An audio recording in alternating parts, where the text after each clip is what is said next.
Zerubbabel and Jeshua say no to the pretenders. Zerubbabel and Jeshua had been leading the people, helping them rebuild God's house. The foundation was already laid, and God's family was hard at work. But of course, anytime God's family starts working hard together, the enemies of God always want to try to get in the way. This time was no different. As usual, the enemies of God had a tricky plan. Remember way back when God sent lions into the mix because of the people's idol worship and divided hearts? Those people worshipped any and every false god and idol they wanted, and did not keep themselves set apart only for the one true God. Well, they taught their children to live like that too, and those children were still living in God's land. One day, these divided-hearted people came to Zerubbabel and Jeshua and said, "Let's be friends. We want to help you build the house you're making for God. We worship your God too, you know." But since they had just mixed in some of God's ways with their own wicked ways, they didn't worship God for real. They were just pretending and trying to sneak into the middle of God's family and God's work. Not good. Boo! Boo! Could it be that some people heard that those folks wanted to help and didn't see how dangerous it was? Maybe they thought, "Great, more help.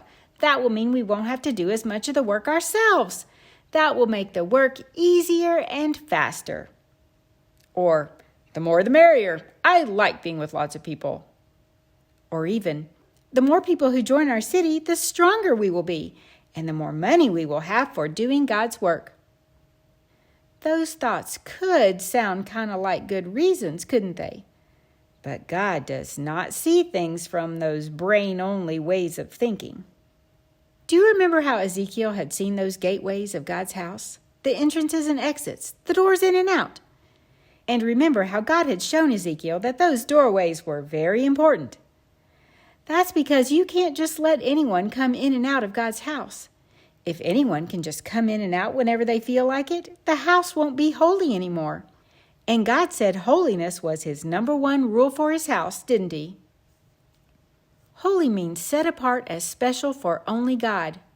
So if divided-hearted, idol-worshiping people were allowed in, how could God's house stay holy for God alone? Zerubbabel and Jeshua were very wise and good shepherds of the people. They understood what God thought about these divided-hearted pretenders trying to help. Zerubbabel said to the enemies, "No way, you cannot come in and help us." This made the pretenders very angry. Their plan had not worked. So they decided that if they couldn't help build, then they were going to try to make it hard for anyone who was building. The pretenders wrote a letter to the king. By now there was a different king than the King Cyrus who'd helped them go back and rebuild. The letter said, "King, these people in God's city, Jerusalem, are rebuilding the temple of their God, but they are troublemakers. If they keep building, they will get stronger and stronger. Then they might try to fight you and stop paying you money. You don't want that to happen, so you should make them stop building." Sadly, the king listened to those sneaky pretenders. The king didn't want God's city to get strong and powerful again, so he made a rule that said, "No more building in God's city." The pretenders smirked. They ran to Zerubbabel and Jeshua and all the people and boasted, "See what the king said, see what the king said. He said you have to stop building, so we will fight you and hurt you if you don't stop building right now." That made God's people who were building afraid, so the people started making excuses for themselves. Their muscles did kind of hurt. Maybe it was a good time for a rest since it was the king's orders, they thought.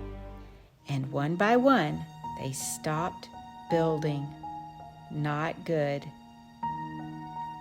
Don't you think God would have taken care of them and helped them build through all the tough times if they had trusted him and kept on doing his work, no matter what?